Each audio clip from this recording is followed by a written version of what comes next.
welcome back to the channel. So tonight we're going to be delving into new realms of modular synthesis.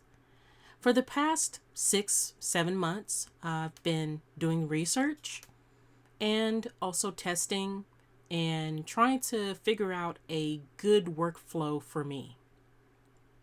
I started out by investigating and trying to find a piece of equipment that was going to give me that modular feel, but not be so complex and complicated that it made me not want to do it.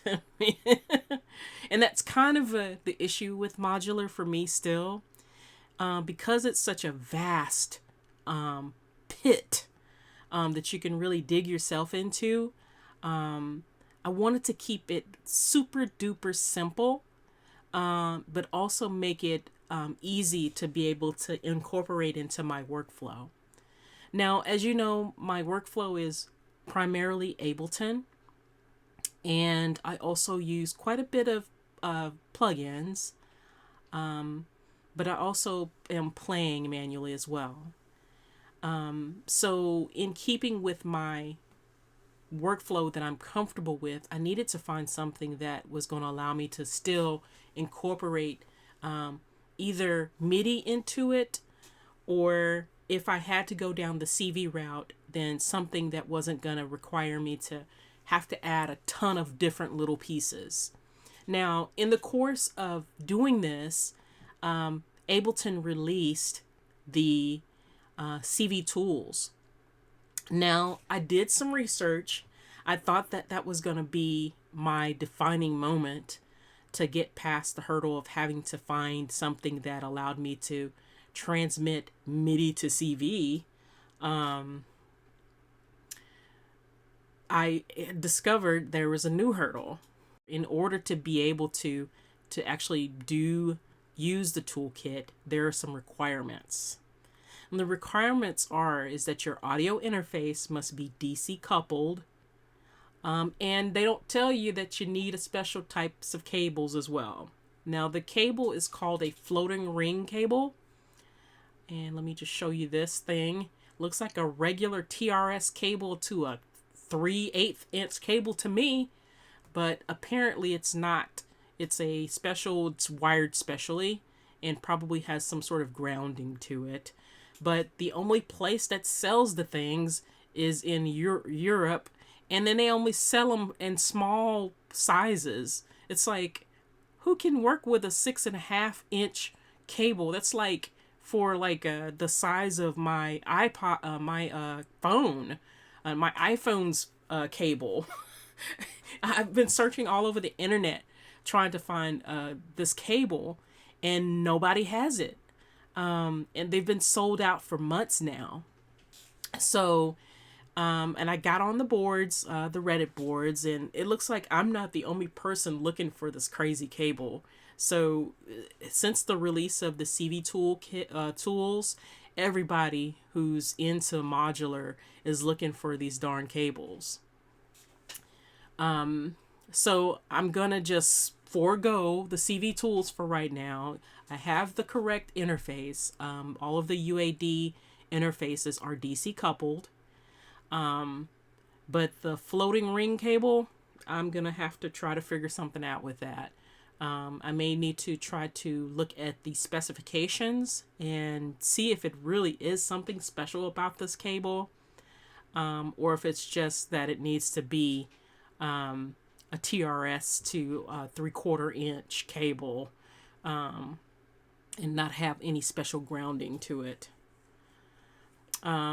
So as far as workflow goes, let's just talk about that.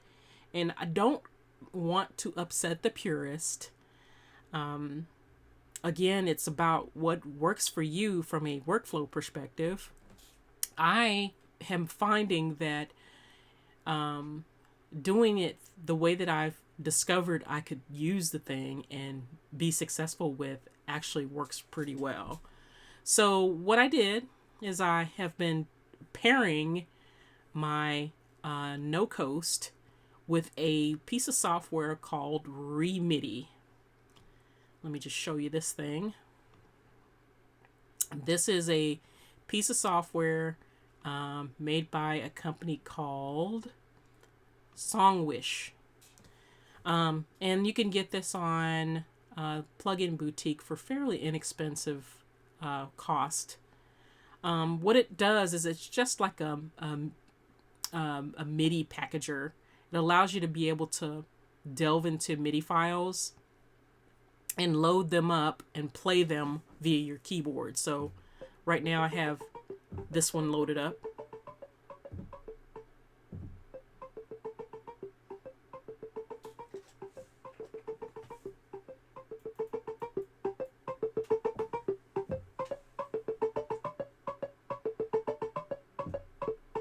So basically, again, it gives me the patterns and also the note values that you would be looking for from modular unit. So all of those MIDI packs that came with the sound packs that I've purchased over the years, I kind of consolidated them all into this one folder, and I've just been tinkering around with those and just going through and trying to find new tones to play with.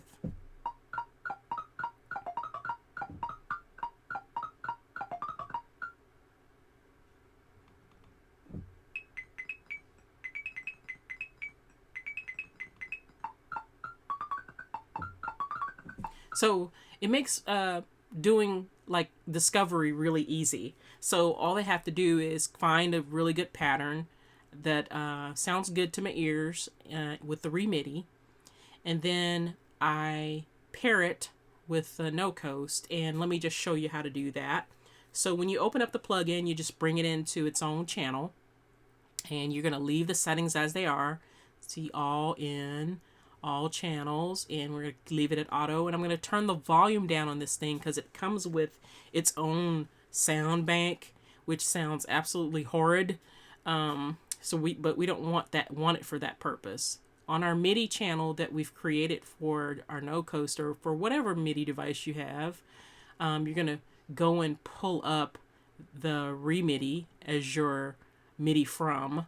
And then in that second column where you see the pre-effects, post-effects, there's another added item. It says Midi. You select that. And you're going to change your monitoring to in. And I'm going to leave my MIDI 2 alone. This is pointed to my MIDI interface, which is directly connected to the No Coast. So I still want to be able to drive the No Coast from it. So that's really all that's required to be able to run it. When you want to play it, you have to give the remedy. I think that's the appropriate term or the appropriate naming convention for it. The remedy focus, and then you could use your keyboard. I could use my push.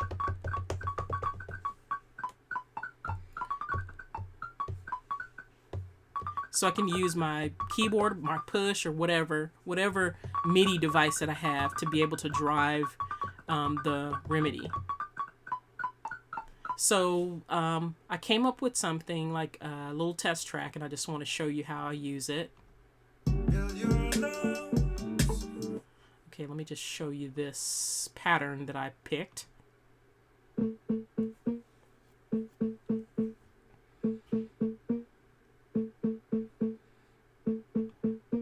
Okay, so this is a pattern for this one that I'm using.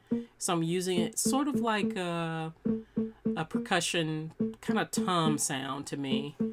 I've also, let me just turn off all the other stuff. I have it half timed to slow it down. Let me turn off everything so you can see exactly what I'm doing. So this is what's really funny. Sometimes these sounds, it can be very deceiving because I've done a lot of work to make those sounds sound the way that they do by using plugins. First of all, I didn't like the speed of it.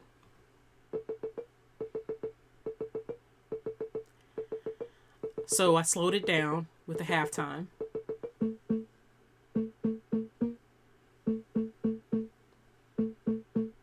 Okay, then I wanted to add a little bit of grime to it. So I'm using this new plugin by our crazy friends over at Freak Show Industries. It's called Mishby. I'm getting the names of these plugins all jacked up today. This thing is crazy. This is a crazy plugin, y'all. The guys over at Freak Show Industries are kind of psychotic. They have to be. These plugins that they come up with are kind of on the strange side. This one is like a combination of distortion mixed in with something else. It's like a mishmash of a lot of different things. It can get really crazy or it can be really calm. I tend to like use it in a more calming way because the crazy way just doesn't fit for any of the stuff that I'm doing. But it is really good at adding like this dimension of distortion to your sound. The last thing I added is an unfiltered audio spec ops. So it gave me not only a little bit of pitch, but it's also adding a little bit of saturation to the sound. Okay, so that's what I'm doing with this one.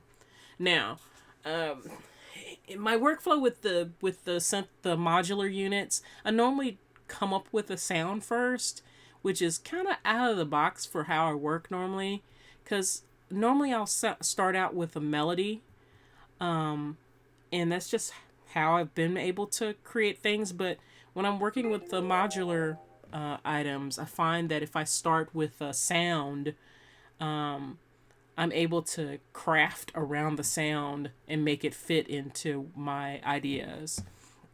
So with this one, I added some drums, I added hi-hats, and I have a couple of different melodies going at the same time. Let me just show you these melodies that are going.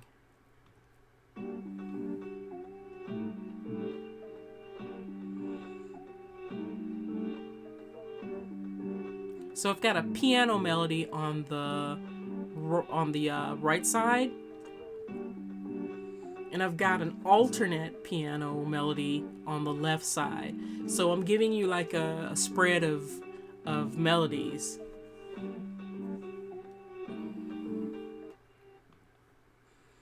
Okay, from there, again, I've got a kick in there, and I have a sub as well. It is in here somewhere. I'm trying to remember where it is. Actually, you know what? No, I don't have a sub in there. It's like the first time I have not added a sub. That's kind of funny. But I've got a kick in there. It's pretty loud. Yeah, it's kind of in the subby range. That's what it is. That's why I thought that I had one, but it's not. It's just a kick. It's very subby sounding though. So, but this is kind of like a really kind of Latin-y, poppy feel kind of song to me. And I think it just because of the way that I started with the pattern that I pulled from the No Coast with the Remedy, that kind of put me into that mindset. And I'm gonna play this track for you at the end of the video. But I just wanted to kind of share with you this particular workflow.